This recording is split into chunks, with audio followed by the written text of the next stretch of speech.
বছরের শেষ দিন অর্থাৎ 31 ডিসেম্বর কিভাবে কাটালাম সারাটা দিন সেটাই আজকে আমি তোমাদের সাথে শেয়ার করব।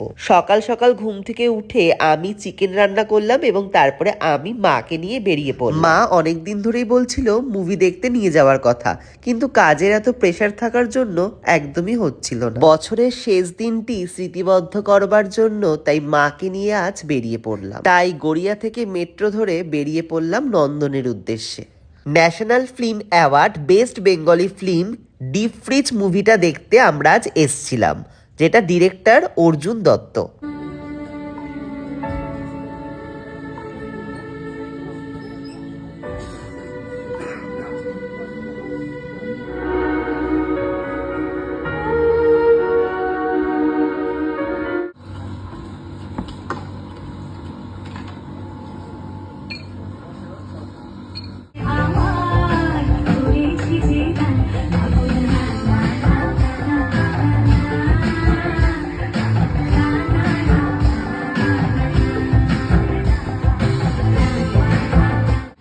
আমি যখনই তাতাইকে নিয়ে যেতে চাই তখনই অশান্তি করবে।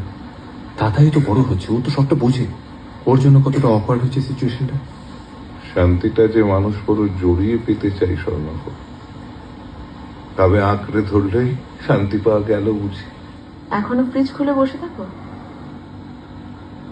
অভ্যেসগুলো সময়ের সঙ্গে সঙ্গে জানতাম বদলায়। সবকিছু কি বদলায়? কে জানি। জীবনটাকে শুধুই অভ্যেসে দিই। ফ্রিজটা তো এমনিই খারাপ, কি লাভ? জীবন তো নয়, যন্ত্র।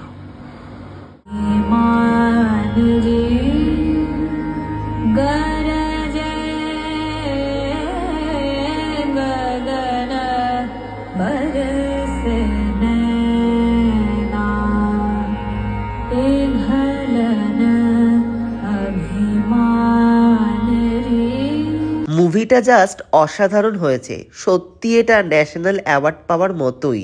অ্যাডজাস্টমেন্টটা কি সেটা কিন্তু এই মুভিটা থেকে শেখার আছে। মুভি দেখে বেরিয়েই দেখছি রবীন্দ্র সদন সহ নন্দন চত্বর সেজে উঠেছে আলোয় আলোকিত। চলছে বঙ্গীয় সঙ্গীত মেলা।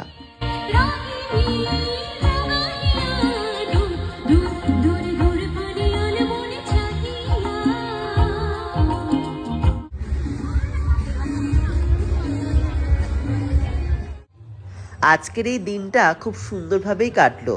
এবার তো পেট পুজো করার পালা চলে এসছে, খুব খিদে পেয়ে গেছে, চলো পেট পুজো করে নিই। প্রথমে কিন্তু মশলা মুড়ি দিয়ে আমরা স্টার্ট করলাম, তারপরে ফুচকা খেলাম, তারপর খেলাম স্টিম মোমো। শীতকালে মোমো জাস্ট ওয়াও লাগে। অ্যান্ড তারপরে ডিনার কিন্তু বিরিয়ানি দিয়ে কমপ্লিট করলাম। চলো আজকের মতো ভ্লগ এইটুকুই, টাটা।